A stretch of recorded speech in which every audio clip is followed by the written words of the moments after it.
Hi, it's Glenda, and today I will be making Say Yes to the Dress soap.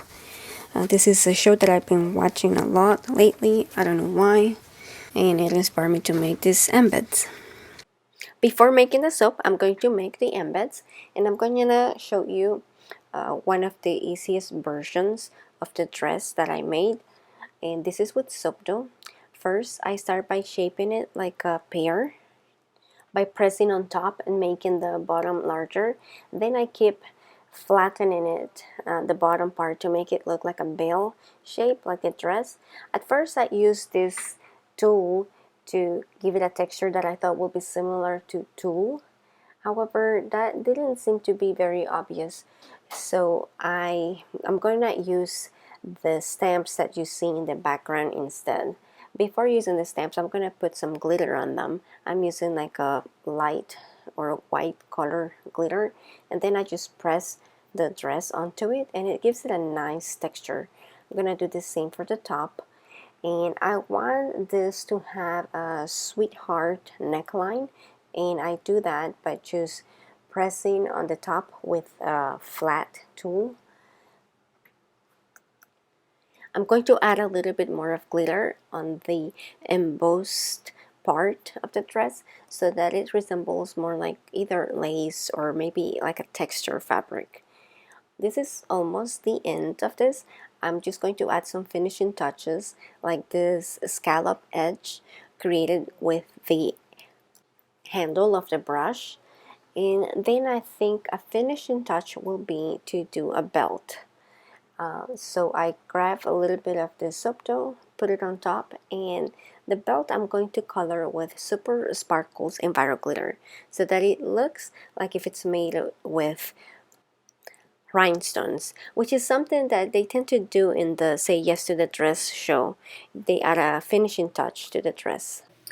To some of the dresses, I decided to add a hanger, and I made this with some gray color soap dough that I rolled into a very thin snake so that it looks like wire, and I'm pretty much just going to try to shape it so that it looks like a hanger wire. Now this part was a bit tricky.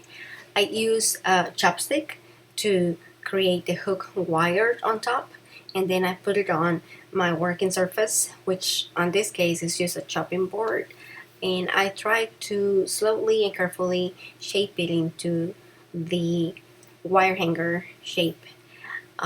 This part was the tricky one because this is not like actual wire. It's not staying in the same spot. It's very flimsy. So I did have to redo the hook and then just barely try to keep everything together. And lastly, I just tried to attach it to the back of the dress, just trying to adhere it to give the illusion as if the dress is hanging from it. Next, I'm going to shop some soap shavings. These are soap shavings from the One Pot Wonder soap that I did last year. It looks like this.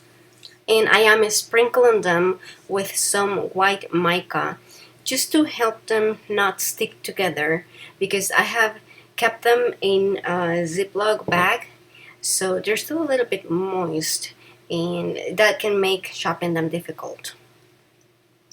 Now I'm ready to make the soap.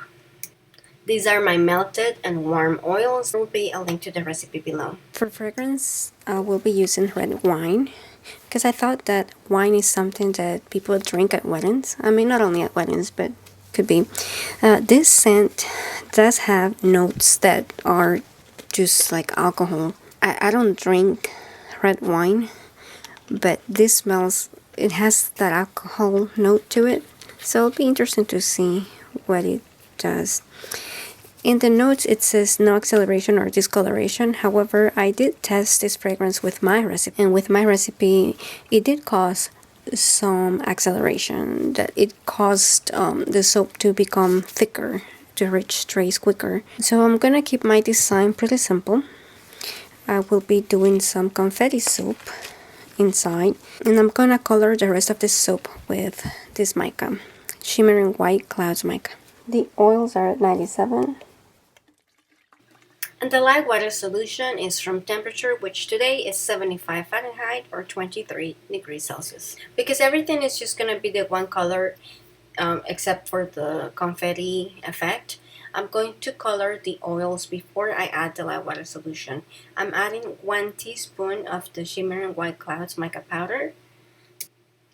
I like it because it seems to have a pearled effect when it's mixed with the oils. Next, I'm going to add the light water solution to the oils and I'm going to stir them and then blend them to emulsion phase. I'm going to fast forward through this process because most of you already know or are familiar with it. But if you're new to soap making and this is new to you, I'm going to link in the description box another soap making video that goes over this in more detail and more slowly. The idea for this soap came from watching a lot of episodes of Say Yes to the Dress here on YouTube. I'm actually going to include a link to my favorite episode down below.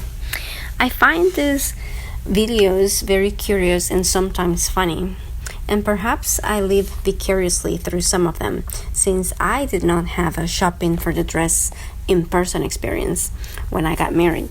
And not that I missed or regretted, but it is fun now to view other people's experiences. Because I did not think I was ever gonna get married, I didn't entertain dreams or illusions of wedding plans most of my life. So when I actually had to go through with it, I had a very practical mindset. I went to a bridal store by myself. I looked at the dresses. I chose one, and then I asked a lady if I could try it on. And she told me that I couldn't, that I needed to make an appointment prior. And I did not understand it because I was there. I could see their trying rooms, and I had the dress. I didn't understand why I couldn't just go and try it on. It seemed to me that they wanted to force the experience on me. The one with the mother of the bride and probably sisters or friends witnessing you trying on different dresses. I just wanted a dress. I didn't need the experience. So I left the store and I focused my search online instead. My sister and my mom actually offered to pay for it. After some searching, I found a used wedding dress site and I found one that was pretty. It was reasonably priced and it fit me. The measurements matched mine, so it all worked out. Now let's go back to the soap. It's been about 2 months since I made this soap and the fragrance is still strong. I liked it a lot and there has not been any discoloration.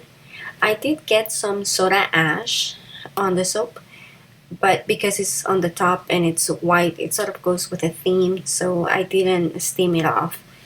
I'm gonna leave you with some pictures from my wedding and I hope you like this video. I'll see you next week. Bye.